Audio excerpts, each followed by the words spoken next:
Igbo ekele m ndị Igbo ibe m ụbọchị mara unu mma. Ndị Igbo ibe m ebe onye nwe ime nọ taa Zion City. Unu lee anya ha ahụ Ngor-Okpala. Ndị ma ka this place si dị last year ebe a wụ ọhịa.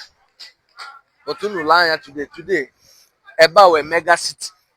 Ụwa niile na-abịazi na-abịa ekiri. Onye ọbụla wụ onye Igbo ịhụrụ ha etere Ebuka Obi.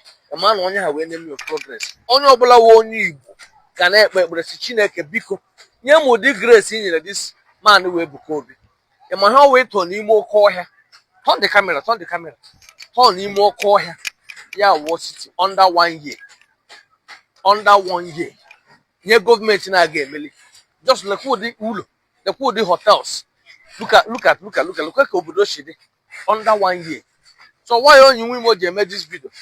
Why onye nwe imo ji eme this video? Iri onye ọbụla wụ onye Igbo na-eso onye nwe imo na-ekpe ekpere for grace. Ejikwuru ọnụ ga-ekwuturu onwe gị akpụkpụ nwere size. Just lekwa mmadụ ofu onye under 1 year grace ya mere ebe a niile. Lekwa ndị ọrụ more than people know here arụgụ ọrụ karịrị 5,000 workers every day. Some people na-ajụ kedu ihe chọọchị a na-ebute na Ngor-Okpala ga-enwe. Look at people are working.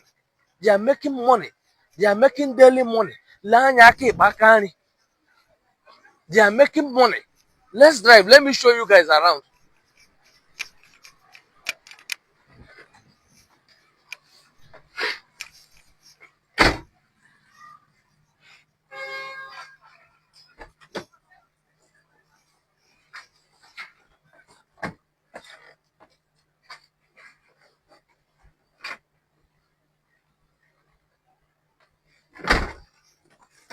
Ndị Igbo ibe m, unu lee anya this place onye nwe ime nọ.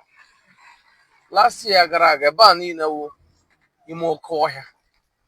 Otu unu lee anya today, nke awụ ha AI, nke awụ ha asị onye nwe imo ji ụkwụ ya bịa here live today. Eji m ụkwụ m bịa here. Unu lee anya left and right. Unu ahụ ụdị massive project na-aga here. Nwoke ọma, yes. Unu ahụ ụdị massive project na-aga here. Hụ people nrụgụ ọrụ na-emeki their daily money. For ndị let's go back to nne ha na nna ha. Amana ha m ụdị grace ị ga-enwe ị ga-eji rụrụ ihe a na be nna gị. Ihe a wụ Imo State Ngor-Okpala.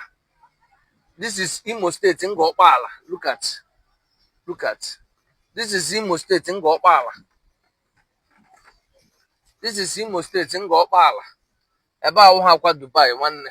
Just imagine na arụchara this city. Bịa rụọ this road ka unu hụ ka ọ ga-esi adị. May God bless Evangelist Chukwu Ebuka Obi. May God bless him and give him more grace. Mụọ wụ onye nwe imo na-ekpe for this kind of grace. Chineke biko ka mmapụ ịnọcha n'ụwa enwe ihe mmepụtara obodo m si n'ime ya pụta. Ka mmapụ ịnọcha n'ụwa jos nyụọ anya hapụ inwe ihe mmepụtara ụmụnne lene na anya. Ya dị ime ọhịa Ngor-Okpala anyị last year. Lene na anya ụmụnne m. Lene na anya ha dị Ngor-Okpala anyị last year unu hụrụ ọhịa. Lene na anya. Learning thousands of people ọrụ. Over 20,000 people no here arụ ọrụ every day. Over 20,000 people na arụ ọrụ here every day. Ụmụnne lene na anya. Ha dị ime ọhịa Ngor-Okpala wụ ime ọhịa last year. Kedu ihe ndị Igbo jizi ewere this onye mepere village dị ụta. Even onye ọbụla shi from village a kwesịrị ịnọ nnọọ chi je n'abalị gị kpebe ekpere si God bless Evangelist Chukwu Ebuka Obi. Just imagine ụmụnne m. Just imagine the kind of project. Imagine the kind of work ha rụga here. Egwu nọ na mmadụ wee kwee nsu. Mmadụ ọbụla ịhụrụ na like Ebuka Obi wee kwee nsu. Onye ọbụla ịhụrụ ọwụ mmadụ gwa ya I don't like Ebuka Obi. Onye hawa amụsụ. Ụmụnne lee ihe mmadụ mụrụ under 1 year. N'ala Igbo. Another city. This place was another city. Another city. This place was look at Yamado under 1 year. So I won't need so you win. Only now support Zion na-eme onye Igbo, wuru onye Igbo. E bịara ime pon again say I hate Zion. A man who won your job, you are musu. May God bless Ebuka. May God bless all the members in this year can support. And need development and I live. May God bless every one of you. Now Ndigbo na-ekwu. Nya ha na-ekwu akụrụ ụlọ, nya ka a na-eprichi. akụrụ ụlọ ọhịa awa akụrụ ụlọ ụmụnne leni ka everywhere shide. So one location is watch onye nwe Imo. Ile anya ya ka material ma everything na-abịa every minute of the day. Ya ka people shall run lee n'anya morning and night ka anọ ọrụ here. Morning and night. May God bless you. May God bless you all. Zion, Chukwu gozie unu rienne.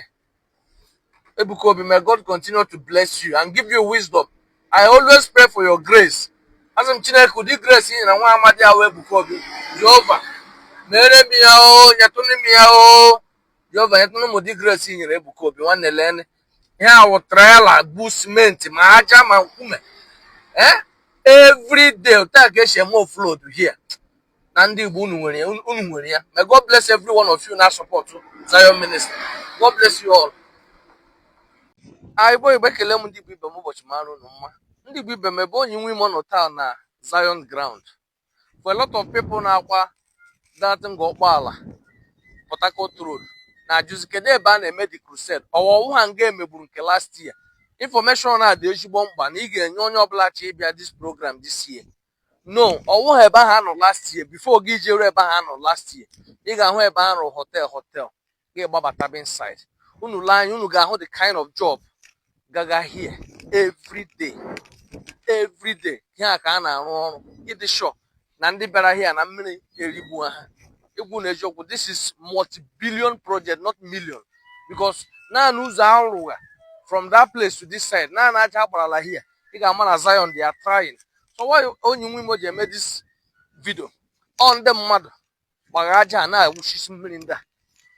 Many people na-eme real estate na ala Owerri.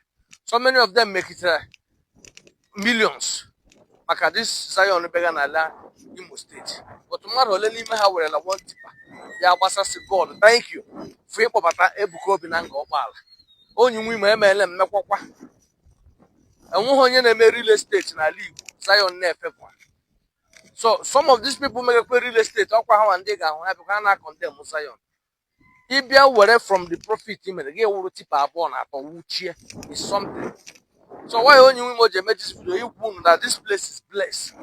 Imo State is blessed. Ngor-Okpala is blessed. So I want to make a program for Zion. Not that place I know last year. Before that place. Iju hala mmadụ ha ga-atụjiri ụzọ ị ga-esi abata.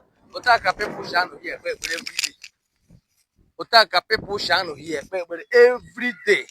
Ahịa na-azụ ịpụ n'ụzọ ịhụ ma ndị na-ere nri ma ndị na-ere chinchin ma so ndị na-ajụ kedu ihe ọma Zion ga-eweta n'ala Igbo ịhụ na ya. This is prayer ground. People rege ihe niile ha rege ma ndị rege nri ma ndị rege ma pọpọ. O butere development. Ya we nwe ọhịa ndị kidnappers oge here, nobody will find you. Ya we nnukwu ọhịa but lee ka o si dị na ị ga-anọ here na-ahụ ihe emege na road. So may God bless Zion. Ọwụ na ịlọvụ Zion ministry. Keep praying for Chukwu Ebuka Obi. Chineke nyekwuo ya grace. Nye ya grace ị na-eme ihe ọ na-eme. Rọpụtakwa ndị ga na-asọpọtụ.